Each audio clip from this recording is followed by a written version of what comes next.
오늘 본문 말씀은 이사야서에 나오는 여러 가지 내용들 중에 특별히 여호와의 종의 노래의 시작 부분이 되는 그러한 성경 말씀에 연속된 부분입니다. 이사야서를 자세히 읽어보면 이스라엘의 징계, 즉 이스라엘의 하나님을 떠난 우상 숭배를 통한 하나님의 징계가 임하게 될 것, 그래서 멸망하게 될 것을 예언하시다가 40장부터는 이제 그렇게 징계하셨지만 그 하나님께서 이스라엘 백성, 하나님께서 택하신 선민된 이스라엘 백성을 그렇게 버려두는 것이 아니라 다시 회복하실 것이다 라는 약속의 내용들이 쭉 기록되고 있습니다.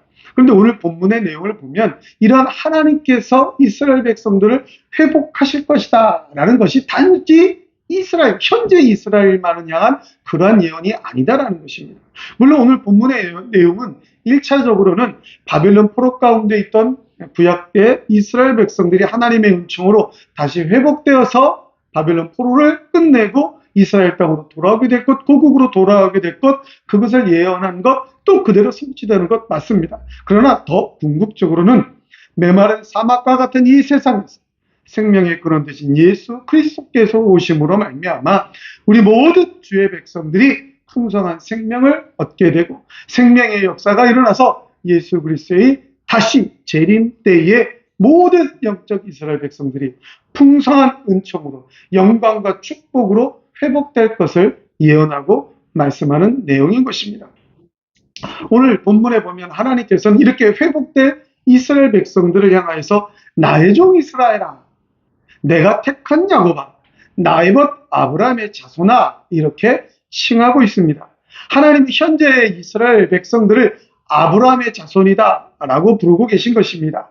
이 본문에 아브라함의 자손이라는 말은 직역하면 아브라함의 씨, 아브라함의 후손 이런 뜻인데, 이는 단순히 혈통의 개념을 넘어서서 하나님과의 언약 백성이다라는 사실을, 즉 언약 백성의 정체성을 강조하는 내용입니다. 여러분, 하나님께서 처음 이스라엘 백성을 택하셔서 그 이스라엘 백성이 강성하게 될 것이다라는 약속을 누구 하셨습니까? 아브라함하고 하셨습니다. 아브라함을 부르셔서 너는 너의 본토 친척 아비집을 떠나 내가 내게 지시할 땅으로 가라, 그 명령하시면서 너의 후손이 하늘의 별과 같이 바다의 모래같이 많아질 것이다 라고 하나님이 아브라함에게 약속하셨습니다. 아브라함이 하나님을 온전히 섬기면 그 모든 축복이 다 이루어질 것이다 라고 아브라함과 약속하셨습니다. 그래서 지금 하나님께서는 이 이스라엘 백성, 후대의 이 이스라엘 백성들을 향하여서 아브라함의 자손이다 라고 부르시는 것은 그때 내가 약속한 그 아브라함, 그 후손이다 라는 얘기입니다. 나를 섬기면, 나 여호와 하나님만 온전히 믿고 의지하고 섬기면 그 모든 축복을 다 주겠다 라고 약속한 그 후손이 누구냐? 바로 너희들이다. 너희들은 그 정체성을 가지고 살아가야 된다 라고 부르시는 것입니다. 그리고 이러한 아브라함의 자손이라는 말은 그냥 그저 단순히 현재 이스라엘 민족, 아브라함의 후손된 눈에 보이는 육신적인 이스라엘 민족을 뜻하는 것이 아니라 성경은 믿음으로 사는 모든 그리스도인 성도를 의미하는 것으로 해석하고 있습니다. 이런 본문의 의미로 볼 때 하나님께서 칭하신, 하나님께서 부르신 나의 종, 내가 택한 나의 벗, 이것은 바로 현재 우리 성도들입니다. 우리 신앙인들입니다. 그리고 하나님은 우리 신앙인들을 나의 종, 나의 택한 나의 벗이라고 부르시면서 두려워하지 말라고 말씀하셨습니다. 현재 이 세상 가운데서 두려워하지 말라는 말씀인 것입니다. 현재 우리가 살아가는, 만나게 되는 모든 세상 가운데서 두려워하지 말라. 우리가 살아가는 이 세상의 여러 가지 크고 작은 두려움들, 그것 때문에 두려워하지 말라는 것입니다. 실제로 이스라엘 백성들의 현실이 지금 무엇입니까? 바벨론 포로입니다. 하나님 앞에 징계를 당해서 여러 주변 국가들로부터 군사적인, 정치적인 위협을 받고 있고 이제 멸망당할 위기, 그래서 포로로 끌려가서 포로 생활을 해야 되는 이 암울한 시대를 지금 이스라엘 백성들이 맞이하고 있는 것입니다. 그런데 하나님이 그러한 처참하고 비참한 이스라엘 백성들을 향하여 내가 택해 내가 부른 나의 민족이니 나의 백성이니 두려워하지 말라, 이렇게 말씀하시는 겁니다. 현재 우리의 눈으로 보는 세상이 어떻습니까? 정말 두려운 것, 그거 천지 아닙니까? 여러 가지 두려움들이 우리의 눈앞에 지금 맞이하고 있는 것입니다. 경제적인 어려움이 있습니다. 질병에 대한 고난 때문에 육신적인 어려움을 당하게 됩니다. 또 미래에 대한 불확실성, 이런 여러 가지 상황들 때문에 어려움을 당하게 됩니다. 고난을 당하게 됩니다. 그러나 무엇보다도 우리 신앙생활을 하는 신앙인들이 당하는 고난이 무엇입니까? 영적인 연약함과 영적인 여러 가지 연단으로 인한 고난입니다. 이러한 고난의 연속인 현재의 상황을 살아가는 우리 성도들에게 오늘 하나님께서 하시는 말씀이 바로 두려워하지 말라라는 것입니다. 왜? 나의 종, 내가 택한 나의 보시라고 내가 불렀기 때문이다 라고 오늘 하나님이 말씀하시는 것입니다. 오늘 이러한 하나님의 부르심 앞에 이 하나님의 부르심이 무엇을 의미하는지 그 본문 말씀을 통하여 깨달으면서 이 세상을 두려움이 아닌 강하고 담대한 신앙으로, 믿음으로 승리의 삶을 살아가시기를 주님의 이름으로 간절히 축원합니다. 나의 벗 내가 택한, 나의 종 내가 택한 나의 벗아. 이 말씀의 의미는 첫째로 하나님께서 우리를 부르시는 은총의 호칭입니다. 우리 8절 9절 말씀 같이 한번 읽겠습니다. 8절 9절입니다. 시작. 그러나 나의 종 너 이스라엘아, 내가 택한 야곱아, 나의 벗 아브라함의 자손아, 내가 땅 끝에서부터 너를 부르며 땅 모퉁이에서부터 너를 부르고 네게 이르기를 너는 나의 종이라. 내가 너를 택하고 싫어하여 버리지 아니하였다 하였노라. 아멘. 오늘 성경에 보면 나의 종이다 라고 먼저 부릅니다. 이 나의 종이라는 칭호는 과거의 아브라함과 모세와 여호수아, 다윗, 엘리야 등 하나님 앞에서 정말 신실하게 경건한 삶을 살았던 하나님의 사람들에게 하나님께서 부르신 호칭입니다. 이 종이라는 호칭 굉장히 명예롭고 영예로운 호칭입니다. 종이다 그렇게 생각하면 얼핏 우리 한국 사람들의 이미지는 노예, 아무것도 보잘것없는 비천한 신분, 이런 것으로 인식되지만 하나님은 지금 나의 종 이렇게 먼저 부른 것은 아주 영예로운, 정말 제대로 된 신앙인, 진짜 나의 사람, 이런 의미로 나의 종 이렇게 부른 것입니다. 이 종은 주인에게 충성을 더해야 하는 신분 맞습니다. 그러나 이 종을 향한 주인의 의무가 무엇이냐? 주인은 종의 목숨과 생계를 책임지는 것입니다. 그래서 하나님은 지금 이스라엘을 향하여 나의 종이다 이렇게 부른 것입니다. 너는 나에게 모든 충성을 다하지만 그러나 나는 또 반대로 나의 종 너희를, 너희의 생명, 너희의 생계, 너희의 모든 것 나의 종이기 때문에 내가 책임진다. 내가 너를 책임진다. 이러한 의미로 나의 종 이렇게 부른 것입니다. 그리고 내가 택한 야곱아 라고 부릅니다. 내가 택한, 이 택함은 단지 단순한 선택의 의미가 아니라 내가 선택한 대상을 기뻐하고 완전한 나의 소유로 삼았다, 그런 의미가 되는 것입니다. 즉 이스라엘 백성은 하나님께서 선택하셨는데 하나님이 그 선택을 기뻐하신다라는 것입니다. 그리고 내가 택했기 때문에 완전한 나의 소유다. 나의 소유니까 다시 내가 책임진다. 하나님의 책임하에 있다라는 사실을 하나님이 한 번 더 강조하는 것입니다. 여러분, 누군가에게 속해 있다. 정말 근데 내가 속해 있는 그분에게 내가 정말 기쁨이 되느냐? 이거 너무나 중요한 사실입니다. 여러분, 자녀들이 부모를 기쁘게 하느냐? 평생을 살면서 단 한 번도 그렇게 할 일이 있습니까? 한두 번은 있겠지만 그럼 한 번도 빠짐없이 매일매일이 1분 1초가 다 부모님 앞에 자식이 기쁨의 존재가 되겠느냐? 그런 사람은 세상에 없습니다. 세상에 없습니다. 독생자 예수 그리스도가 하나님 아버지의 영광을 위한 것 외에는 이 세상에는 존재하지 않습니다. 그러나 반대로 부모가 자식을 스스로 기뻐하느냐? 그건 평생 갈 수도 있습니다. 물론 이 세상에는 없다고 보지만 여전히 하나님 아버지의 그 택하시는 종이 있어야 된다는 것입니다. 오늘 하나님은 하나님 아버지이시기 때문에 내 소유로 삼은 내가 택한 그 이스라엘 백성들을 나는 계속해서 완전히 기뻐하고 있다라는 것입니다. 그래서 한 번 더 강조하면서 나의 벗 아브라함의 자손아 이렇게 부르시는 것입니다. 이 나의 벗이다라는 얘기는 정말 내가 신뢰하며 내가 사랑하는 대상이 대상, 그런 의미인 것입니다. 이 나의 벗이라는 단어는 구약 성경에서 195회나 사용될 정도로 하나님께서 정말 사랑하는 세상을 향하여 나의 벗, 이렇게 부릅니다. 이 벗이라는 단어는 문자적으로는 나의 사랑하는 자, 이런 뜻입니다. 단순한 친구가 아니라 나의 사랑하는 자. 이 성경, 이 사랑하는 자, 나의 사랑하는 자라는 이 단어가 성경에는 아브라함이 100세에 얻은 독자 이삭을 가리킬 때 이 단어가 사용됐습니다. 여러분, 100세에 낳은 아들 얼마나 사랑스럽겠습니까? 정말 모든 것 다 줘도 아깝지 않은 사랑하는 자다. 즉, 하나님께서는 지금 아브라함의 자손들을, 이스라엘 백성들을 부르시는데 모든 걸 다 줘도 아깝지 않은 사랑하는 자다, 이렇게 부른 거예요.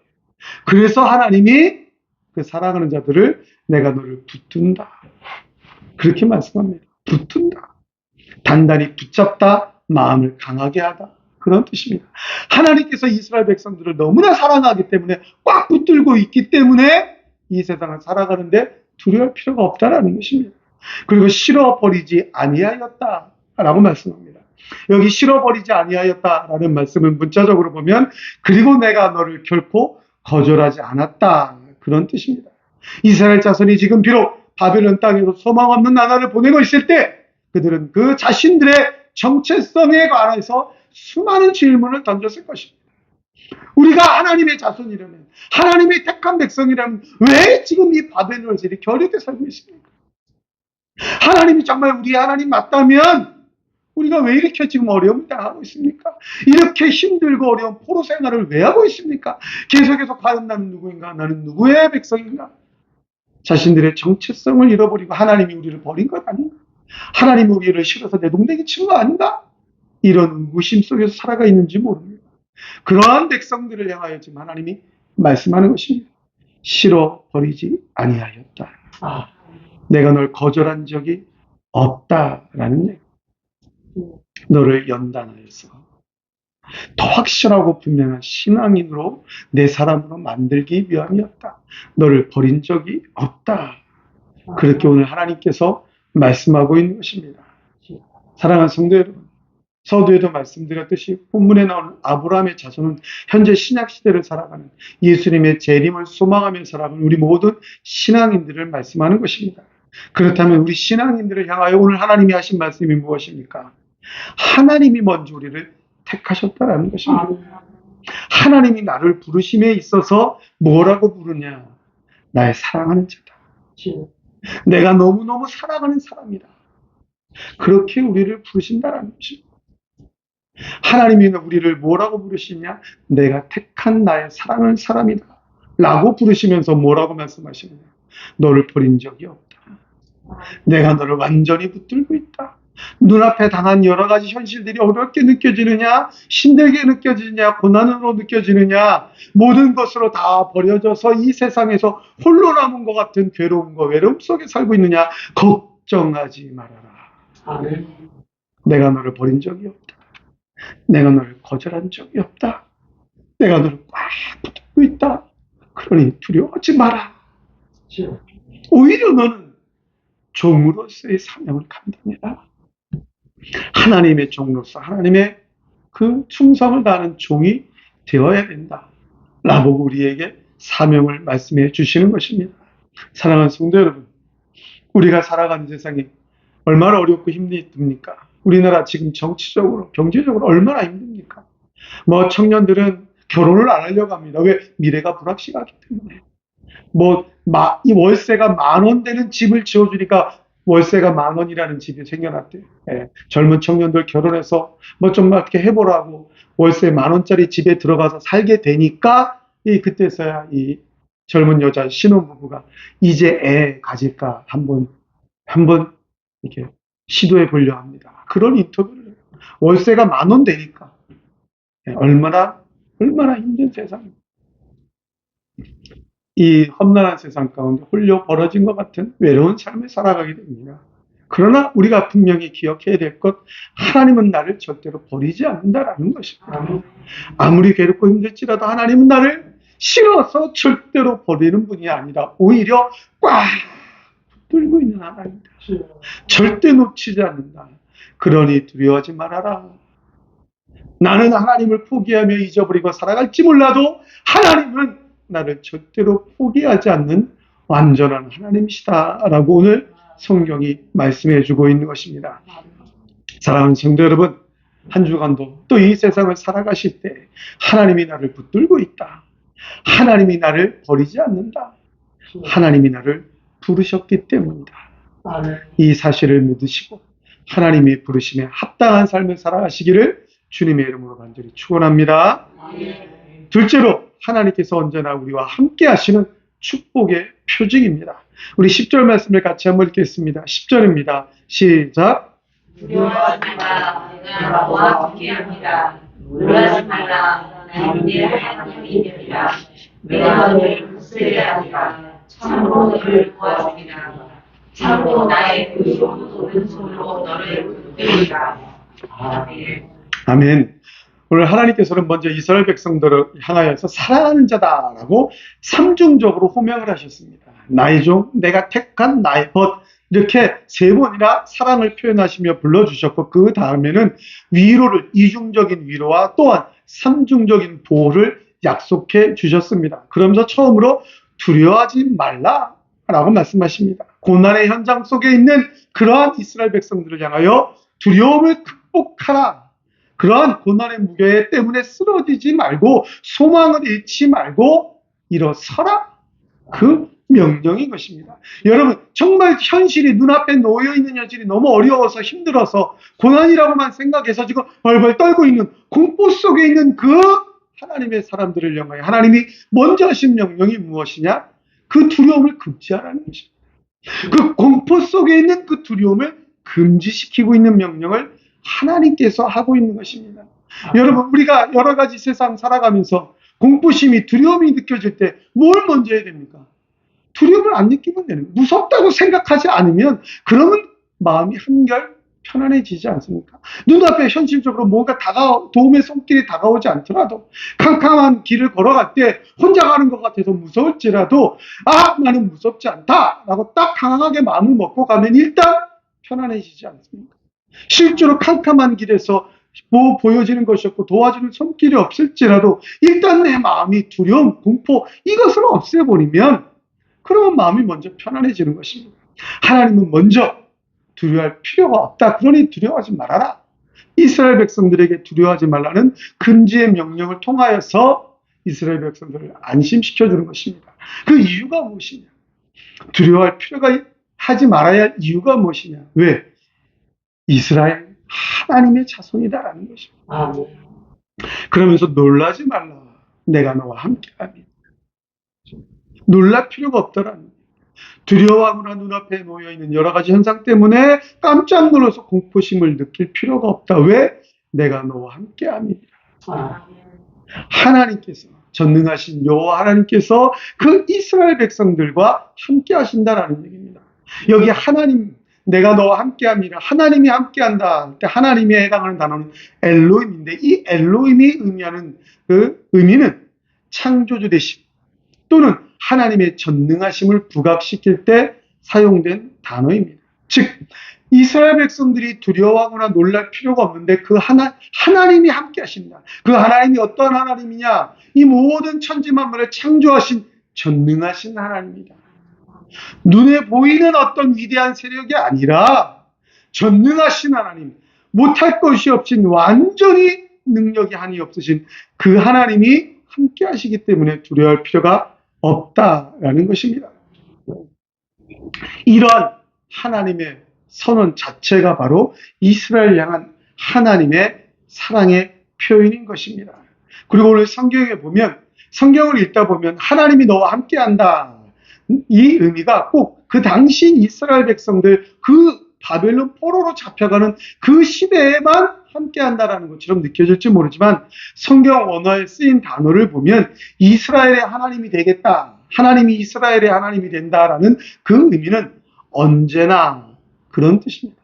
즉 처음부터 끝까지 언제나 하나님은 이스라엘의 하나님이 되신다라는 얘기입니다. 다른 누구의 하나님이 아니라 이스라엘의 하나님, 언제나 무슨 일이 있어도 변함없이 이스라엘의 하나님이 되셔서 그들과 함께한다. 그러기 때문에 두려워하고는 놀랄 필요가 없다라는 것입니다. 그리고 10절에 보면 내가 너를 굳세게 하리라 고 말씀합니다. 이 말은 문자적으로 내가 너를 강하게 하였다 그런 뜻입니다. 즉 육체적으로나 정신적으로 매우 강한 상태를 의미하면서 하나님께서 이스라엘 백성들에게 능력을 주셔서 정신적으로나 육체적으로나 강하게 담대하게 하셨다 그런 뜻입니다. 그리고 너를 도와주리라 말씀하십니다. 이 도와준다라는 말은 어떤 어려움에 처해 있는 그 대상 주위를 에워싸서 물심양면으로 그 주변을 완전히 에워싸서 하나님의 능력이, 하나님의 은혜가, 하나님의 보호가 모든 것을 채워준다 그런 의미가 되는 것입니다. 그래서 이스라엘 백성은 두려워하거나 놀랄 필요가 없는 것입니다. 공포 속에 살아갈 필요가 없는 것입니다. 하나님이 완전히 이스라엘 백성들을 에워싸고 그 두려움을 제하여 주시고 정신적으로나 육체적으로나 완전히 강하게 해주셔서 또한 필요한 것들을 다 채워주셔서 보호해 주신다. 참으로 의로운 오른손으로 너를 붙들리라 고 말씀합니다. 이 오른손은 구약 성경에서 축복을 베풀 때 사용된 단어입니다. 즉 이스라엘 백성들에게 하나님이 축복을 베풀어 주신다. 근데 그 축복이 어떻게? 의로운 오른손으로. 의로운 오른손으로. 여기 왜 의로운 오른손으로 이렇게 하나님이 말씀하셨느냐? 하나님의 택한 백성 이스라엘 백성들을 구원하시는데 뭐 세상에서는 뭐라 하든 그냥 하나님이 택한 이스라엘 백성들만 잘 되면 되느냐? 그 뜻이 아니다라는 얘기예요. 부정한 방법, 이 세상 사람들이 원망하는 방법 무엇이 있을지라도 이스라엘 백성들만 승리하면 되느냐? 그것이 아니고 세상 누가 봐도 그 세상에 어떤 환경이 봐도 이스라엘 백성들이 구원받고 보호받고 축복받는 것은 정당하게 느껴진다. 정당하게 말할 수 있다. 그런 뜻입니다. 즉 하나님은 하나님의 백성들을 보호하시고 구원하시는데 무조건적인 방법이 아니라 가장 정당한 방법으로, 가장 의로운 방법으로 그들을 구원하시고 그들에게 은혜를 베풀어 주신다. 그런 뜻이 되는 것입니다. 여러분, 지금 이스라엘 백성들의 현재 처한 상황이 어떻습니까? 바벨론에 의해서 멸망당할 위기에 처해 있습니다. 주변 강대국들은, 즉 바벨론이라든지 아수르라든지 이스라엘 백성을 다 지금 에워싸고 위협하고 있습니다. 포로 생활을 앞두고 있는 이스라엘 백성들 절망적으로 지금 공포에 두려워 떨고 있습니다. 이러한 이스라엘 백성들을 향하여서 지금 하나님께서는 두려워하지 말라 그 말씀하십니다. 두려워할 필요가 없다라는 겁니다. 왜 그렇습니까? 하나님이 함께 하신다는 사실을 믿으면 두려워할 필요가 없다라는 것입니다. 하나님의 보호하심의 그 약속을 믿으면, 하나님의 말씀을 믿으면 두려워할 필요가 없다라는 얘기입니다. 하나님이 나와 함께 하신다. 언제나 하나님이 나와 함께 하신다. 하나님의 임재를 체험하며 살아가고 있다라고 믿으면 이 세상을 두려워할 필요가 없다라고 오늘 성경은 우리에게 말씀해 주고 있는 것입니다. 성도 여러분, 우리가 이 세상을 살아가면서 정말 우리 무엇을 가장 먼저 생각합니까? 아무래도 연약한 인간인지라, 연약한 육신을 가지고 살아가고 있는지라 눈앞에 보이는 상황이 가장 먼저 들어오게 됩니다. 그냥 나도 모르게 눈앞에 보이는 상황, 현재 여러 가지 환경과 여건들 때문에 내 머릿속에는 두려움과 공포와 괴로움이 또 고난이라는 생각이 먼저 들어오게 됩니다. 우리는 먼저 그것을 금지해야 합니다. 공포 속에 있는, 두려움 속에 있는 여러 가지 생각과 마음, 이런 것들을 금지해야 됩니다. 우리가 가장 먼저 해야 될 것은 무엇이냐? 하나님의 임재를 믿어야 합니다. 하나님이 나와 함께 하신다. 하나님이 나를 보호해 주신다고 약속하셨다. 하나님이 나를 굳세게 해주신다고 약속하셨다. 하나님이 나와 약속하셨다라는 사실을 믿어야 합니다. 여호와 하나님, 여호와 야훼 스스로 계신 하나님, 언약의 신실하신 하나님, 전능하신 하나님, 그 하나님이 나에게 말씀하셨고 약속하셨고 나에게 전능하신 그 능력을 베풀어 주신다. 우리는 그것을 믿음으로 이 세상을 살아갈 수가 있는 것입니다. 그래서 우리는 이 세상을 살아갈 때 눈앞에 놓여있는 여러 가지 환경들을 맞닥뜨렸을 때에 환경을 먼저 볼 것이 아니라 하나님의 부르심을 먼저 생각해야 됩니다. 나의 종. 하나님이 나를 나의 종이라 부르셨습니다. 내가 택한 야곱아. 하나님이 나를 부르셨습니다. 나의 벗 아브라함의 자손아. 하나님이 나를 부르셨다라는 사실을 먼저 생각해야 됩니다. 그 하나님의 부르심 앞에 우리는 믿음으로 나아갈 때 이 세상을 이길 수가 있다라는 것입니다. 사랑하는 성도 여러분, 현재 우리의 세상은, 현재 우리의 삶은 고난과 외로움과 절망의 연속입니다. 눈을 들어 어디를 봐도 우리에게 진정한 위로와 소망이 되는 것이 없습니다. 그러나 이러한 절망의 현장 속에서도 하나님은 우리에게 소망을 주십니다. 우리를 향한 축복을 선언하십니다. 그 축복의 선언이 바로 우리를 향하신 하나님의 부르심입니다. 아브라함의 후손, 곧 언약의 자녀라고 우리를 부르심이 바로 소망이고 축복이 되는 것입니다. 전능하신 여호와 하나님께서 우리를 선택하셨다고, 우리를 절대로 버리지 않고 지켜주신다고, 보호하시고 채워주신다고 말씀하시는 그 선언이, 그 약속이 바로 우리에게 소망이며 축복입니다. 오늘 성경은 그 약속을 우리에게 다시 한번 상기시켜 주시고 말씀하시는 것입니다. 전능하신 여호와 하나님께서 언제나 함께 하시니 두려워하지 말라, 강하고 담대하라고 말씀하고 있습니다. 현재의 삶을 극복하고 평안을 누리라고 오늘 성경은 우리에게 말씀하고 있습니다. 하나님의 승리가 곧 나의 승리임을 약속하셨다고 말씀해 주고 있습니다. 그래서 우리는 이 세상을 살아갈 수가 있는 것입니다. 그래서 우리는 이 세상을 좀 더 강하고 담대하게 힘있게 살아갈 수가 있는 것입니다. 하나님의 부르심이 곧 우리가 이 세상을 살아갈 수 있는 힘입니다. 하나님의 부르심이 곧 이 세상을 살아가는 우리들의 정체성입니다. 하나님의 부르심 앞에 겸손하게 순종함으로 나와서 하나님의 뜻을 이루어드리며 강하고 담대하게 세상을 상대하여 승리하는 우리 모든 축복의 성도들이 다 되시기를 거룩하신 우리 구주 예수 그리스도의 이름으로 간절히 축원합니다. 축원합니다. 기도하겠습니다.